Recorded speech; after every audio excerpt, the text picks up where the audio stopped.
இந்திரா காந்தி அம்மா கொண்டு வந்தாங்க. அப்புறம் அவங்களோட கை கோத்தி அந்த அம்மா ஏன் சார் அரசியல்ல அததான் நானும் சொல்றேன். ஒரு உயிருக்காக மற்ற உயிர்களை என்ன மற்ற உயிர் நீங்க உயிர் வாழணும் அவ்வளவுதான். அப்படியெல்லாம் ஒரு உயிரா எமர்ஜென்சில திமுகவினர் தான் அதிகமா பாதிக்கப்பட்டாங்க சார். நேருவின் மகளே வருகன்னு சேர்த்துக்கிட்டீங்க. சரி ரைட்டு, அதை கூட விடுங்க. மாநில சுயாட்சி அதுக்கப்புறம் எம்ஜிஆர் தான் ஆட்சிக்கு வர்றாரு. நல்லா புரிஞ்சு. அது அப்புறம் எம்ஜிஆர் தான் ஆட்சிக்கு வந்தார். நாங்க சொல்லி நாங்க அக்ரிமெண்ட் போட்டது இவர் என்னமோ பக்கத்துல இருந்து கையெழுத்து பேசுறாரு. அதெல்லாம் அதுக்கு நான் காரணம் சொல்றேன். அப்புறம் டெல்லிக்கு சொல்லி ஏங்க நான் தான் முதலமைச்சர் சொல்லுங்க சொல்றாங்க. இதுக்கு பேர் என்னது? எங்க போச்சு மாநில சுயாட்சி? இல்ல அரசியல் எல்லாம் அப்படியே ஒத்துக்கிட்டு போயிடுங்க. இல்ல ஏமா ஆட்சி கலைக்கிறது இப்ப அதெல்லாம் முட்டுடுமா? இன்னைக்கு உள்ளது எடப்பாடி பழனிசாமி வந்து சசிகலாவுக்கு துரோகம் பண்றாரா இல்லையாங்கிறதான் கொஸ்டின்.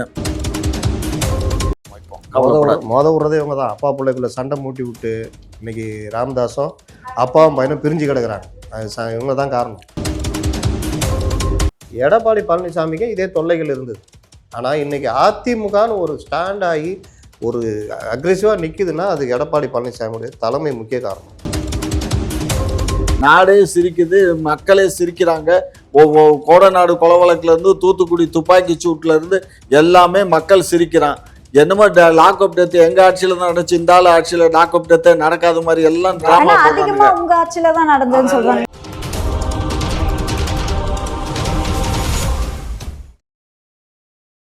இப்போ சந்திரபாபு நாயுடு வந்து அவர் முதலமைச்சர். இதெல்லாம் விட்டுருங்க. நீங்க ஏங்க பிஜேபி விட்டு வெளியே வந்தீங்க சொல்லுங்க. இப்போ விட்டு போடல கதவு சாத்திரீங்கன்னா கணக்கு. அதாவது உங்களை வந்து ஒரு வருஷம் இலாகா இல்லாத மந்திரியா ஒருத்தர் மருத்துவமனையில் அனுமதிக்கப்பட்டிருக்காரு. இலாகா இல்லாத மந்திரியா ஒரு வருஷம் வச்சு அதுல என்ன உங்களுக்கு துணை இருக்கிறாங்க. அவர் மரணம் அடைகிறாரு. அது வரைக்கும் அவரை வச்சுக்கிட்டு அந்த மரண விழா இதுலயும் கலந்துக்கிறாங்க, அஞ்சலி செலுத்துறாரு. பிரதமரே வந்துட்டு போறாரு. இப்படி போனோம்னா டக்குன்னு காங்கிரஸ் கூட கை கோக்குறீங்களா? அது என்ன நியாயம்? அதுதான் எங்களுடைய அரசியல் ஸ்ட்ராட்டஜிக்ஸ்.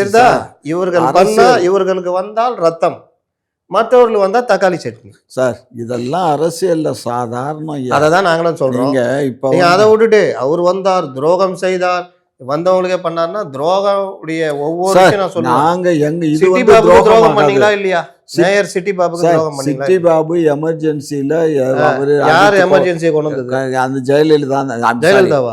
நம்ம இந்திரா காந்தி அம்மா கொண்டு வந்தாங்க. அப்புறம் அவங்களோட கை கோத்தி அந்த அம்மா ஏன் சார் அரசியல்ல அததான் நானும் சொல்றேன். ஒரு உயிருக்காக மற்ற உயிர்களை என்ன மற்ற உயிர் நீங்க உயிர் வாழணும் அவ்வளவுதான். அப்படியெல்லாம் ஒரு உயிரா எமர்ஜென்சில திமுகவினர் தான் அதிகமா பாதிக்கப்பட்டாங்க. சார் நேருவின் மகளே வருகன்னு சேர்த்துக்கிட்டீங்க. சரி ரைட்டு, அதை கூட விடுங்க. மாநில சுயாட்சி திமுகவுடைய முக்கியமான இது. நாட்டில் நலன் கருதி நாங்க அன்னைக்கு என்ன நாடுன்றதுல திமுக சார் கொஞ்சம் அப்படி வச்சுக்கணும் சார். இங்க பாருங்க, கொஞ்சம் நீங்க அரசியல்ல அந்த நேரத்துல சின்ன கொஞ்சம் வயசு தான் நீங்க. ஆனா எனக்கு முதிர்ந்த வயசு. ஆனா அன்றைக்கு சூழ்நிலை எப்படி இருந்த? டெல்லி சூழ்நிலை கொஞ்சம் என்ன இருந்தது சொல்லுங்க. டெல்லி சூழ்நிலை என்ன இருந்தது? எமர்ஜென்சி கொண்டு வந்து ஒண்ணு இல்லாம போய் ஜெயலலிதா இந்திரா காந்தி தோத்து போய் பாஜக ஆட்சி, இது ஜனதா கட்சி ஆட்சி வந்து அவங்களும் 2 வருஷம் நடத்த முடியாம சரியா இவர் உடனே இந்தியாவே பாதுகாக்க புறப்பட்டாராம். அதாவது அதுக்கு முன்னாடி சிட்டி பாபு தேவையில்லை, மத்தவங்க தேவையில்லை. இதுல மேட்ரு என்ன? உங்க மேல பெரிய விசாரணை கமிஷன் இருந்தது, பெரிய சிக்கல் இருந்தது. சும்மா இந்த அதாவது அன்றைக்கு வந்து மொரார்ஜி தேசாய் வந்து ஒரு பக்கம் வந்து எமர்ஜென்சியில பெருசா பண்ணாரு. அதுக்கப்புறம் ராஜ்நாராயணன் சொல்லிட்டு பீகார்ல அவர் ஒரு பெரிய லீடரா அந்த நேரத்தில் அவர் தான் அந்த கட்சியில் ஜெயபிரகாஷ் நாராயணன் எல்லாத்தையும் ஒன்று சேர்த்து ஒரு அமைப்பை உண்டு பண்ணி ஜனதா கட்சின்னு வச்சாங்க. இவங்க வேலை என்ன தெரியுமா? ஏன்றதுக்கு சொல்ல மாட்டாங்க. அப்படியே எப்படி ஜனதா கட்சி தோன்றிய வரலாறு அப்படிலாம் சொல்லிட்டு அப்படியே வருவாங்க.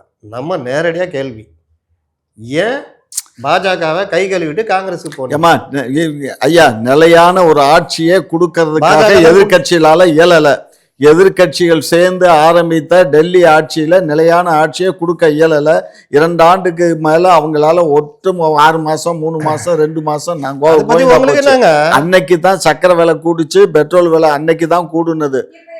அதுக்கப்புறம் தான் ஆட்சி கொடுக்க முடியல. 240 சீட்டு வச்சு தடுமாறிட்டு இருக்காங்க. அதுக்கப்புறம் 39 MP வச்சுக்கலாம் ஆதரவு கொடுங்க பிஜேபிக்கு.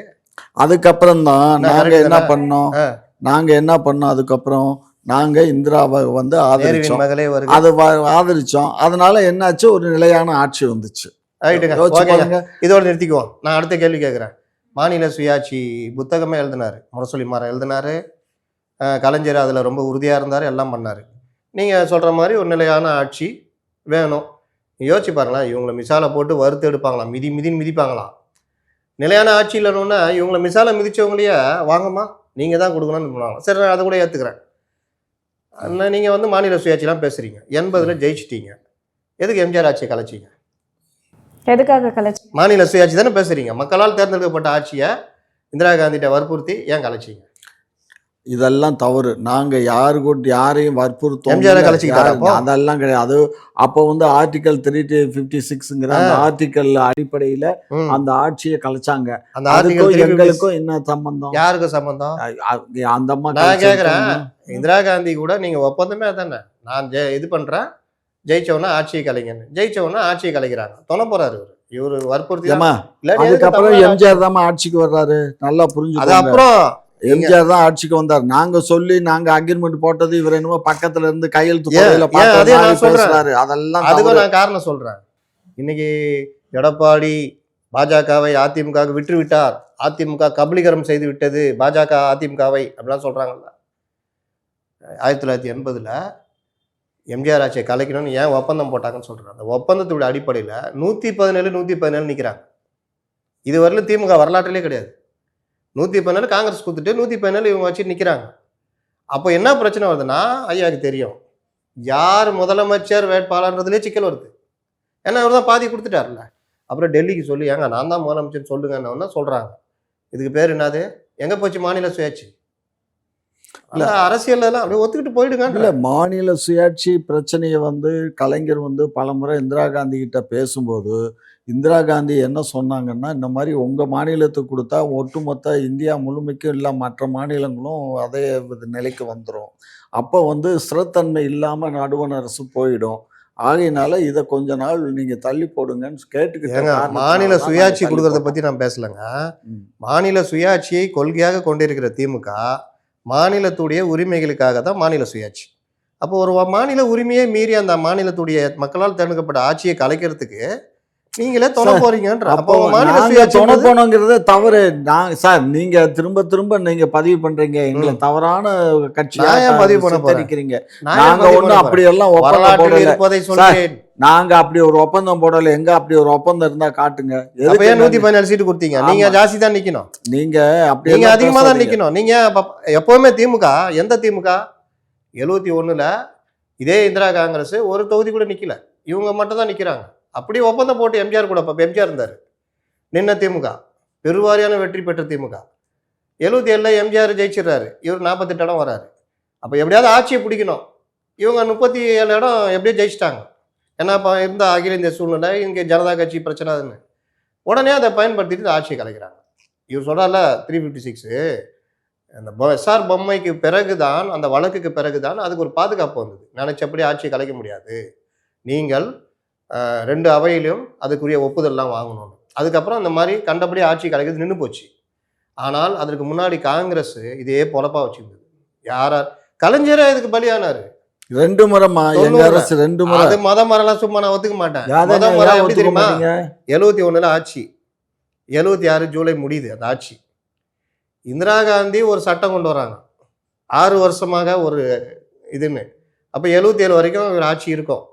இவங்க ஆட்சியை கலைச்சிட்டாங்க. நான் எப்படி பார்த்தா ஒரு 5 வருஷம் முடிச்சிட்டாரு, அதுக்கிட்ட ஆட்சியை கலைச்சிட்டாங்க. சரி, அதுவும் தப்பு தான்.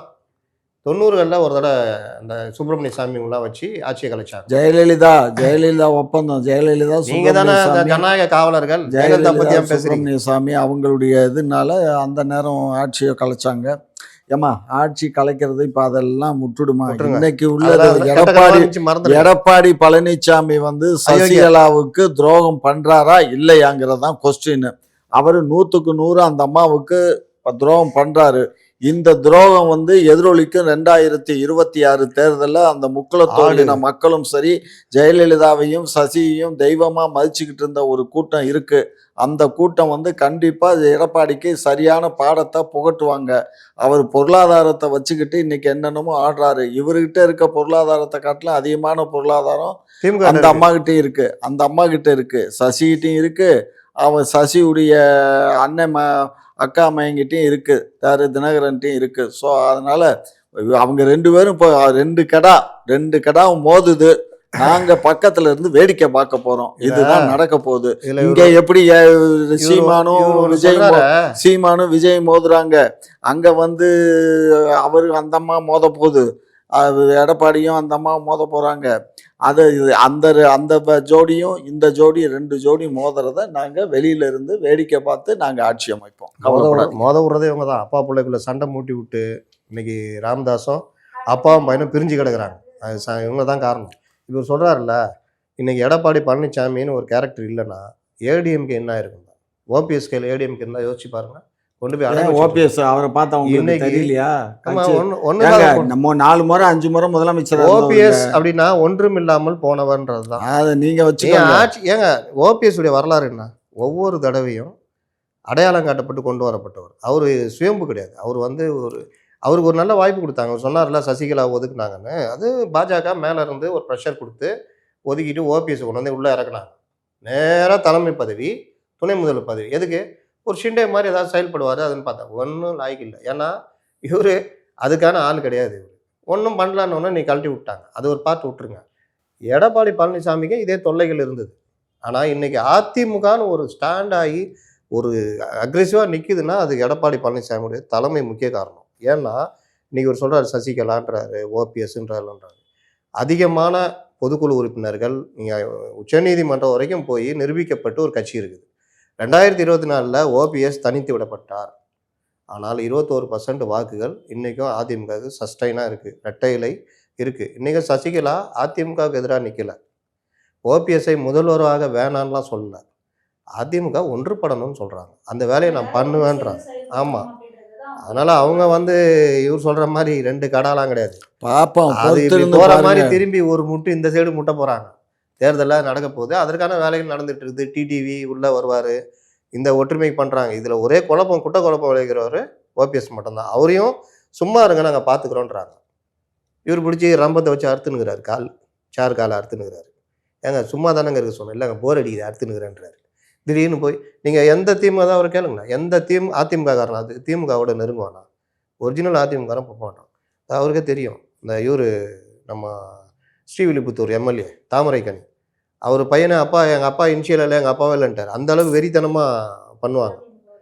சும்மா நீங்கள் தூரத்து இல்லை, ரொம்ப ரொம்ப ரொம்ப தூரத்து உறவோடு நீங்கள் ஒரு சம்மந்தம் பண்ணிட்டீங்கன்னா கூட அந்த அம்மா தூக்கி போட்டுருவாங்க. அந்த அளவுக்குலாம் இருந்தது காலம் உண்டு. அப்படி இருக்கும்போது நீங்கள் போயிட்டு அங்கே உக்காந்துக்கிறதும் கொலாவுறதும் அவரை போய் பார்க்குறதும், அப்புறம் அந்த ஒரு சீட்டு ஆஃபர் லெட்டர் வாங்கிட்டு வந்திருக்காரு. இத்தனை தொகுதி என்ன சொல்கிறேன் நயினார் அப்படின்னு கேட்டுனுக்கிறாரு. நயினார் முடிவு எடுத்தா நடக்கிற மாதிரி.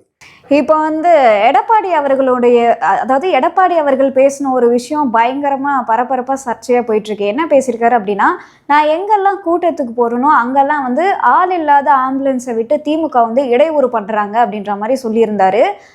அது மட்டும் இல்லாமல் இன்னொரு விஷயமும் சொல்லியிருந்தாரு. என்ன அப்படின்னா, ஆள் இல்லாமல் இனிமேல் ஆம்புலன்ஸ் வந்துச்சு அப்படின்னா அவங்களையே வந்து நோயாளியாக ஆக்கி நாங்கள் அனுப்பிடுவோம் அப்படின்ற மாதிரி பேசியிருக்காரு. இந்த மாதிரி, அதாவது இது ஒரு கொலை மிரட்டல் மாதிரி இருக்குது அப்படின்னு சொல்லி நிறைய பேர் கொந்தளிச்சிட்டு இருக்காங்க. இதை பற்றி உங்களோட கருத்து? இவர்களுக்கு ஒரு சின்ன விஷயம் கிடைச்சாலே அதை பெருசாக இது பண்ணுவாங்க. என்ன விஷயம்னா, ஆம்புலன்ஸுக்கு ஒரு விதி இருக்குது. நோயாளிகளை பிக்கப் சும்மா போச்சுன்னா சாதாரணமாக போகும். நோயாளிகளை பிக்கப் பண்ணால் அந்த லைட் மட்டும் பிளிங்க் ஆகும். அப்படின்னா நீங்கள் என்ன தெரிஞ்சுக்கலாம்னா, நோயாளியை பிக்கப் பண்ண போகிறாங்க, சைரன் போட மாட்டாங்க. நோயாளியை ஏற்றி விட்டால் சைரன் போட்டு போகும். ஆம்புலன்ஸுக்குன்னு பொதுவான விதி இருக்குது. ஆம்புலன்ஸ் வந்தால் வழி விடலைன்னா அதுக்கு சட்டப்பூர்வமாக அவங்களுக்கு 10,000 வரைக்கும் அபராதம்லாம் இருக்குது.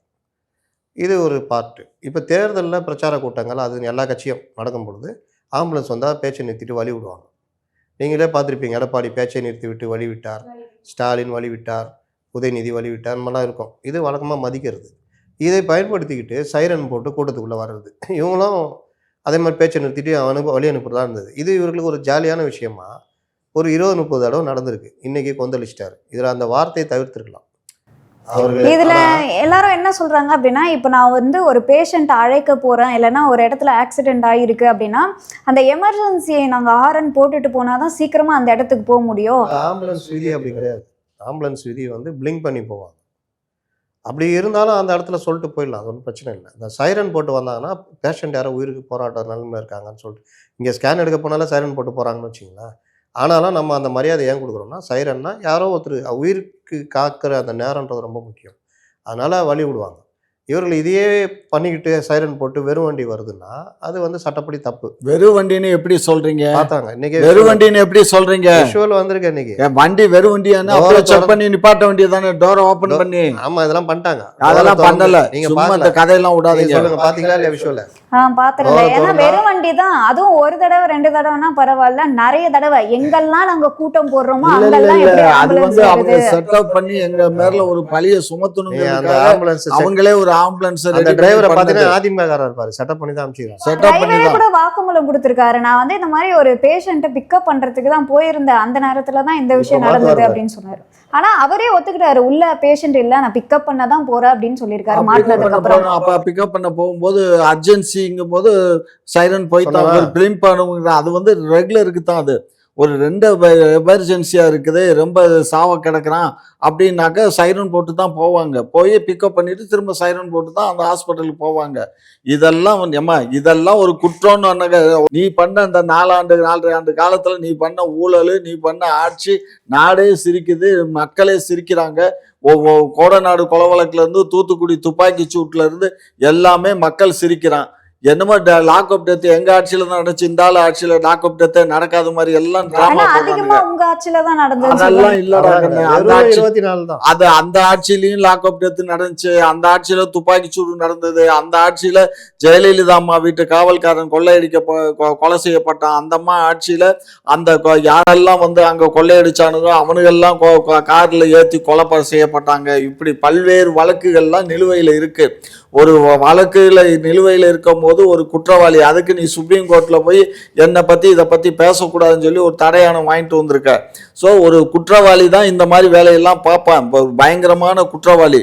இது வரும். நான் என்ன சொல்றேன், நாங்க வந்து இது எதுக்கோ 5 வருஷம் கொடுங்க. எங்க முதலமைச்சர் வந்து ஏதோ இதுல ஒரு லேசா இருக்காரு, என்னன்னு எனக்கும் தெரியல. ஏன்னு கேட்டீங்கன்னா, இவங்கெல்லாம் வந்து கிரிமினல் குற்றவாளிகள். ஜெயலலிதா ஒரு கிரிமினல் குற்றவாளியை காப்பாத்தினாங்க. அது யாருன்னு நான் இப்ப சொல்லணும்னா, திமுக காப்பாத்தல, காப்பாத்திக்கிட்டு இருக்க மாதிரி எனக்கு ஒரு ஃபீலிங் இருக்கு.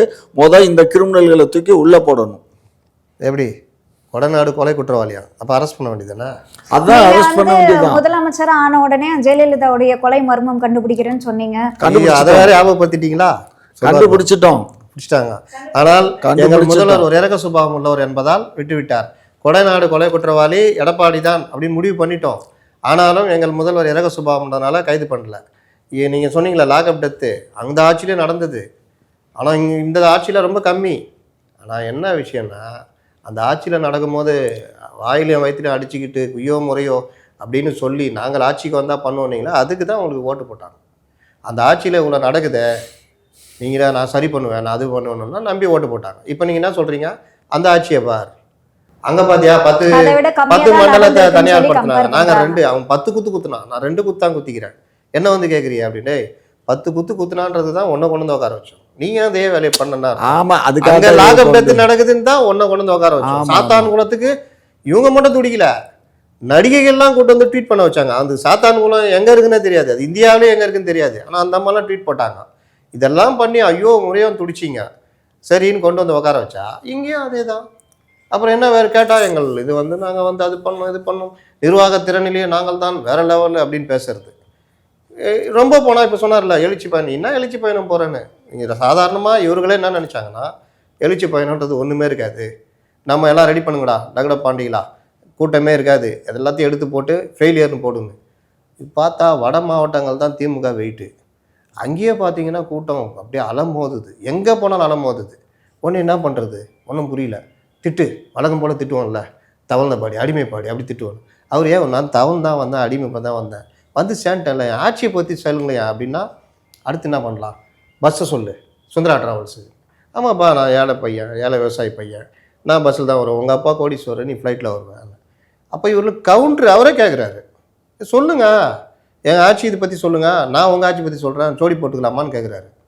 பேசவே மாட்டேங்கிறார். இது வரைக்கும் நான் பொதுவாக நான் பார்க்குறேன், இந்த விவகாரத்தெல்லாம் நான் பேசுவேன், இது தப்பு அவர் பேசுனது, நாங்கள் இப்படி பண்ணியிருக்கோன்னு எங்கேயுமே யாருமே கவுண்டர் கொடுக்கல. அதிகபட்சமாக என்னம்மா சொல்லுவாங்க, வேலைக்கு ஆகாதவன், அது எழுச்சி பயணமா, அது இப்படி அப்படின்னு. இதே தான் அதில் ஒன்று தான் இந்த ஆம்புலன்ஸ் மேட்ரு. இப்போ அதில் அவர் இந்த வார்த்தையை விட்டாரா, அதை பிடிச்சிக்கிட்டு இன்றைக்கி ஃபுல்லாக அன்றைக்கி மாஸ்டர் சொல்லியிருக்காரு, நீங்கள் வந்து இதை 24 hours ஒளிபரப்புங்கள், நீங்கள் இப்படி பண்ணுங்கன்னு. இப்போ இதை பிடிச்சிட்டு ஓட்டுவாங்க ஒரு 2 நாளைக்கு. அந்த உண்மையிலேயே டிரைவரை அடிக்க போகிறாங்க, அவர் தடுத்துட்டாரு. அதெல்லாம் எதுவுமே பண்ணக்கூடாது, நம்பர் மட்டும் நோட் பண்ணுங்கள், கம்ப்ளைண்ட் கொடுப்போன்றாரு. போலீஸ் கம்ப்ளைண்ட் கொடுப்போம், நடவடிக்கை எடுக்கட்டும். ஏன்னா இந்த மாதிரி கூட்டத்தில் குழப்பம் விளைகிற வேலை பண்ணாலும் சட்டப்படி குட்டுறோம். வண்டியை அனுப்பிச்சி வைங்கன்றாரு, வண்டியை அனுப்பிச்சி வைக்கிறாங்க. அதே ஒருத்தர் 2 பேர் அடிச்சிருந்தா இன்றைக்கி அது ஒரு பெரிய நியூஸ் ஆகிருக்கும். அதெல்லாம் ரொம்ப முக்கியங்க. நாளைக்கு அவர் வந்து இதே மாதிரி ஒரு வண்டி வருதுன்னா இதே மாதிரி கோவப்பட்டு பண்ணிட்டானா, இல்லை உண்மையிலேயே பேஷண்ட்டு கொண்டு வரும்போது நீ என்னடா எப்போ பார்த்தாலும் பண்ணுறேன்னு பண்ணாலும், எப்படி பண்ணாலும் அது ஒரு பிரச்சனை. அப்போ இந்த மாதிரி விஷயங்கள்லாம் சுகம் காணக்கூடாது. அதெல்லாம் அந்த ரவுடித்தனம் எல்லாம் பண்ணுவாங்கம்மா. ரவுடித்தனம் எல்லாம் ஒரு ஆம்புலன்ஸை கதவை திறந்து பார்த்தா அப்போ என்ன ரவுடிசம் தானே அது. அவனை அடிக்க போனான்னு லேசா சொல்றாரு. அடிக்கிறதுக்கு யாரு உரிமை கொடுத்தது? அடிக்கலையே வருத்தப்படுறாரு போல இருக்கு. அடிக்கல தடுத்துட்டாருன்னு. அடிக்க போனாங்கன்றீங்களா? அடிக்கல தடுத்துட்டாருன்ற. சரி, ஏன்னா அவர் தடுப்பாரு. ஏன்னா அவர் தடுப்பணை கட்டினவராச்சு. அவர் தான் தலைவர், தடுத்துட்டார். தடுப்பணை கட்டுறது பெரிய விஷயம். அதான்